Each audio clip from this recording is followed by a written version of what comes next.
kajian Islam.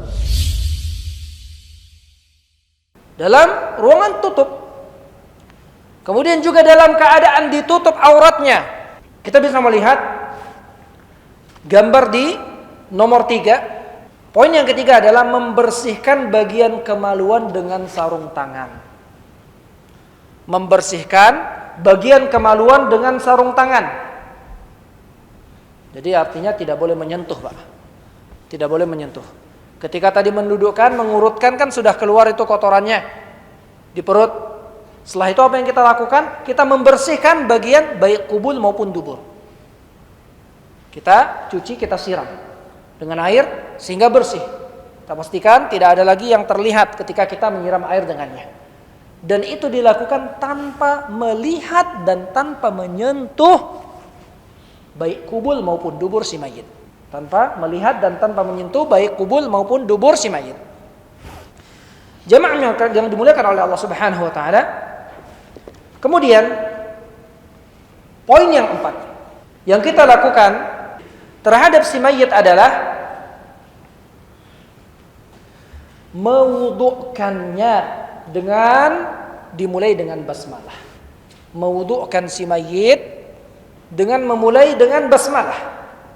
Hal ini selaras dengan apa yang Rasulullah sallallahu alaihi wasallam sabdakan, ibda'na bimayamihinna bimayaminiha wa mawadhi'il wudu'i minha.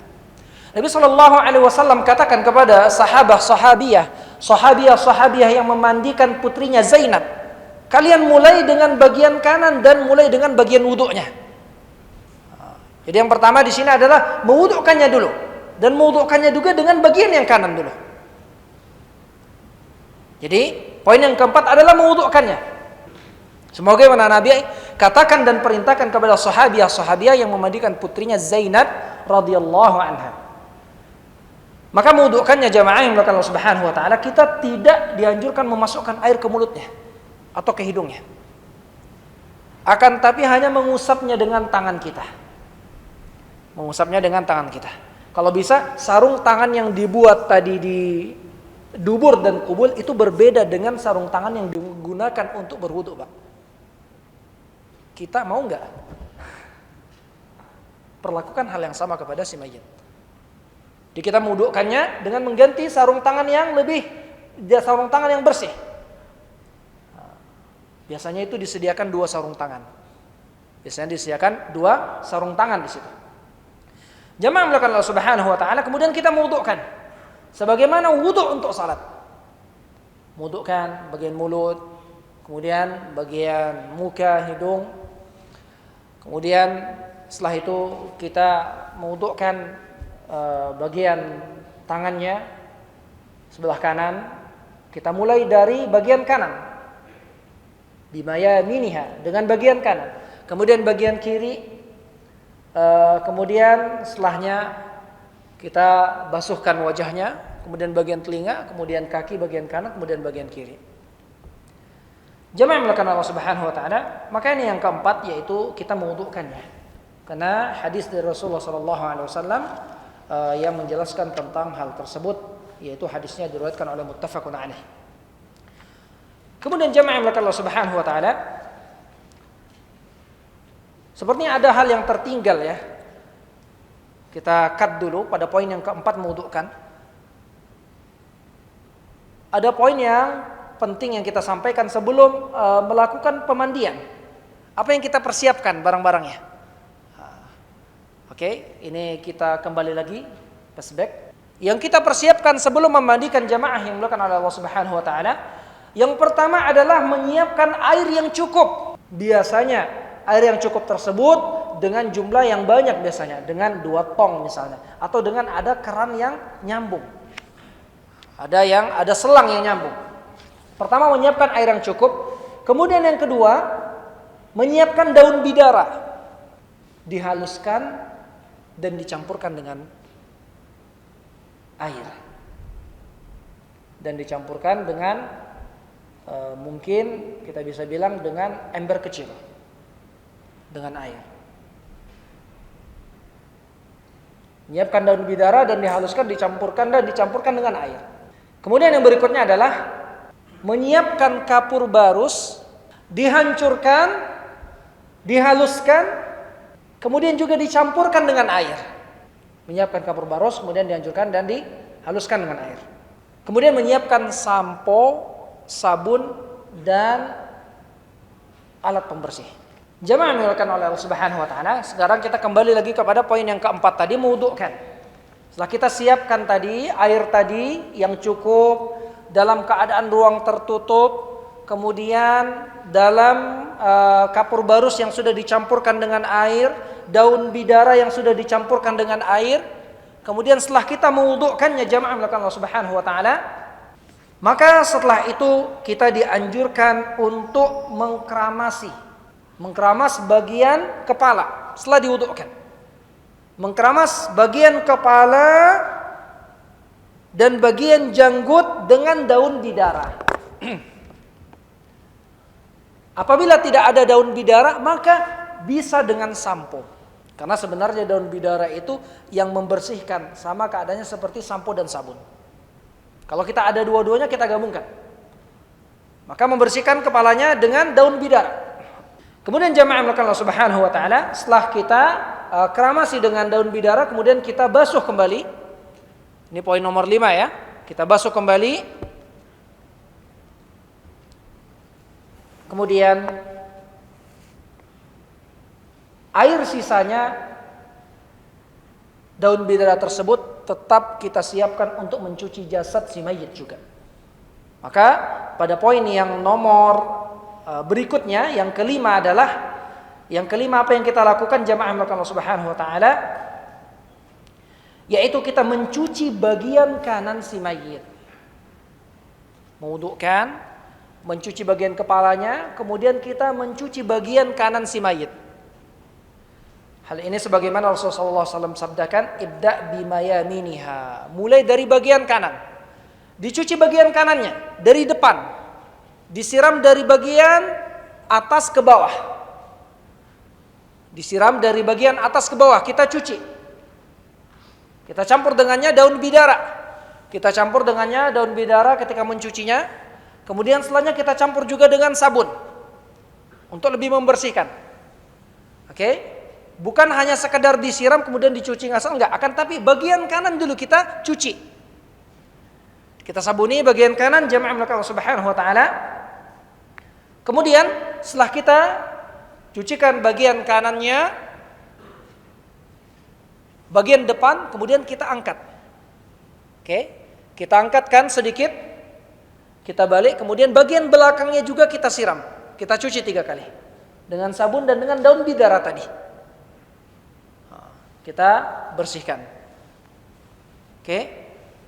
Setelah kita cuci sekali bagian kanan, kemudian kita cuci bagian kiri. Bagian kiri. Kita cuci bagian kiri dengan cara bagian depan dulu. Dengan cara bagian depan kita siram dengan air, kemudian kita berikan daun bidara, kemudian kita basuh kembali. Kemudian kita cuci, kita basuh, kemudian ketika kita anggap bersih bagian depan, kemudian kita lihat bagian belakang. Kita siram kembali dan kita cuci dengan daun bidara dan dengan sabun tadi. Jamaah melakukan Allah Subhanahu wa taala menggabungkan antara daun bidara dan sampo. Bagian kepala, kemudian juga bagian badan, menggabungkan antara daun bidara dan sabun. Setelah kita mencucinya, bagian jasad si mayit tadi, kita ulangi sekali lagi. Bagian kanan, kita ulangi, kita cuci dengan bagian kanan, kita sabuni secukupnya. Mungkin sabunan kedua tidak begitu lebih banyak, lebih sekedarnya saja. Kita cuci bagian kanan, kemudian bagian belakangnya juga oke. Setelah oke, selesai, kita cuci bagian kirinya. Dan kita lakukan hal tersebut, kita mulai dari kanan kemudian bagian kiri, kita lakukan dengan jumlah salatan, yaitu paling sedikit adalah 3 kali. Paling sedikit adalah 3 kali. Jamaah melakukan Allah Subhanahu wa taala. maka kita cuci 3 kali. Kemudian setelahnya misalnya kita melihat hal-hal yang kotor, dari jasad tersebut, mungkin ada bagian kaki yang kurang bersih, kita siram, kita bersihkan. Sebenarnya yang kita lakukan adalah ketika kita membasuh bagian kanan, kita perhatikan bagian selah-selah ini kita selah-selahi jemaah. Sebagaimana kita berwudu. Kemudian bagian kaki kita bersihkan sehingga orang terdekat kita ketika bertemu dengan Allah Subhanahu wa taala dalam keadaan sudah mandi dan setelah kita mandikan. Jamaah melakukan Allah Subhanahu wa taala, bagian kanan, bagian kiri, kemudian bagian kanan lagi, kemudian bagian kiri, kemudian bagian kanan kita lakukan 3 kali. Apabila kita melihat kurang bersih, ini kayaknya masih ada yang kurang bersih, kita lakukan dengan jumlah yang ganjil. Berapa Pak selanjutnya? 5, 7, dan seterusnya. Kalau misalnya sudah dilakukan sampai bilangan ganjil dan itu merepotkan dan ternyata masih ada kotoran yang keluar misalnya dari duburnya, maka di akhir kita menyumbat dengan kapas.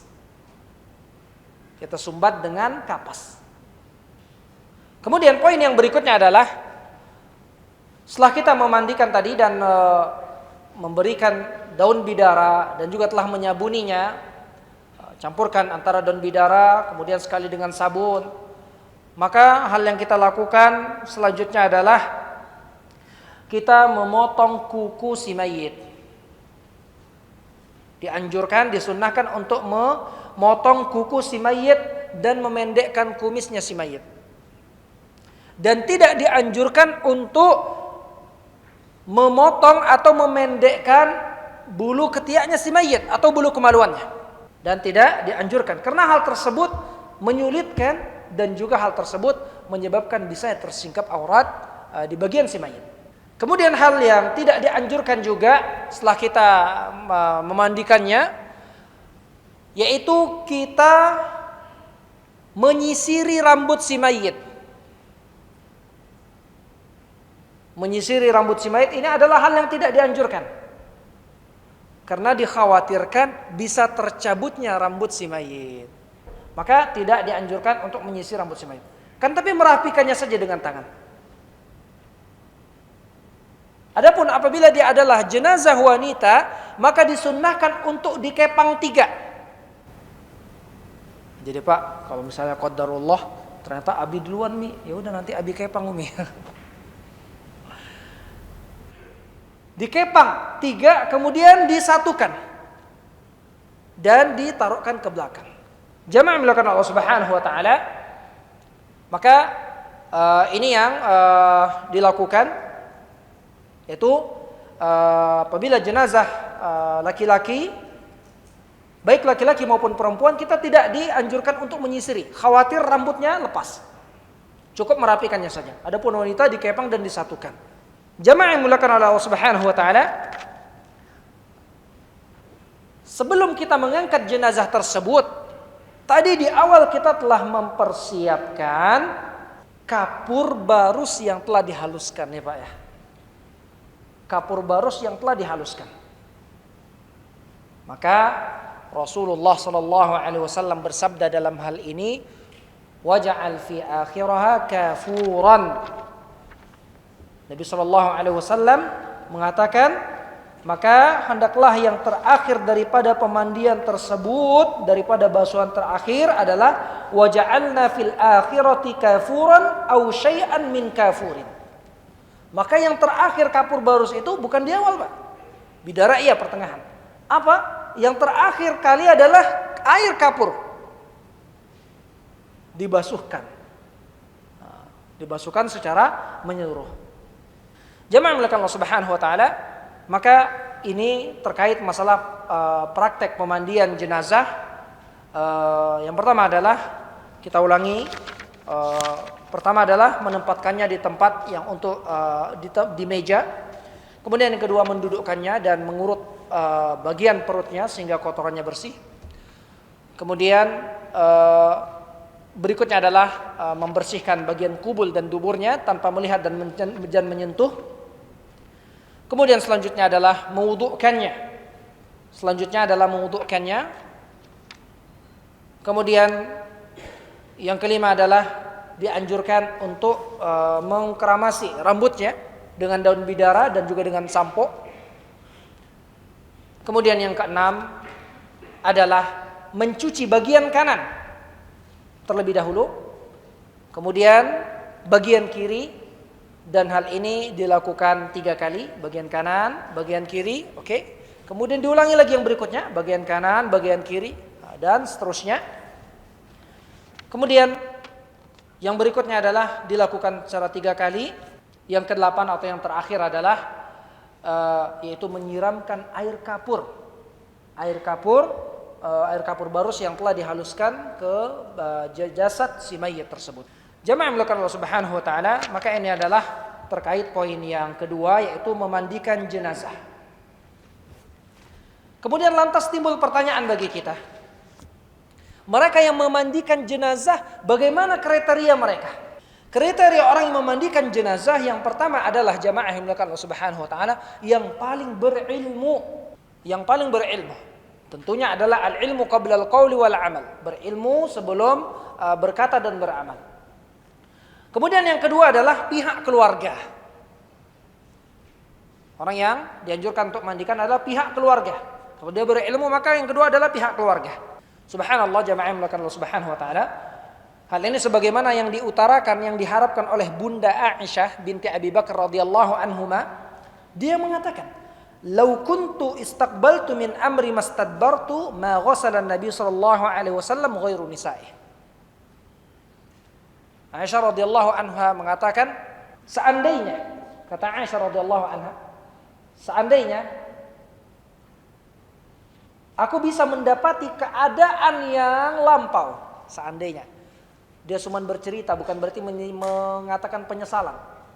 Seandainya aku mendapati keadaan yang lampau, yaitu pemandian jenazah Rasulullah SAW, seandainya aku mendapati hal yang telah lampau, katanya. Cuman sebagai penginfoan saja, bukan sebagai penyesalan. Karena lau di situ tidak boleh apabila di situ ada penyesalan bagi diri kita. Maka kata Aisyah radhiyallahu anha, Nabi SAW mesti yang akan memandikannya, Nabi SAW yang akan memandikannya adalah istri-istrinya. Nabi SAW yang akan memandikannya adalah istri-istrinya. Ma ghassala Nabi SAW ghairu nisa'i. Tidak ada yang memandikan Rasulullah SAW melainkan istri-istrinya. Jadi Aisyah radhiyallahu anha juga berharap dia yang memandikan Rasulullah SAW, namun bukan sebagai penyesalan yang dengannya dia tidak terima akan ketentuan Allah Subhanahu wa taala yang telah lampau. Jamaah yang Allah Subhanahu wa taala. Dalam hadis yang lain dari Aisyah radhiyallahu anha juga, raja'a ilayya Rasulullah sallallahu alaihi wasallam min janazatin bil baqi. Rasulullah sallallahu alaihi wasallam baru selesai memakamkan jenazah. Kemudian Aisyah merasakan kepalaku berat. Wa ra'sah. Itu dalam ungkapan Arab, aduh kepalanya berat banget kalau kita. Kalau bahasa mereka wa ra'sah. Kemudian Nabi sallallahu alaihi wasallam katakan, bal ana wa ra'sah. Aku yang lebih sakit kepalaku, kata Rasulullah sallallahu alaihi wasallam. Kemudian Rasulullah sallallahu alaihi wasallam mengatakan, "Lau mitti qabli fa ghasaltuki." Seandainya engkau meninggal sebelumku, engkau meninggal duluan, maka aku akan memandikanmu.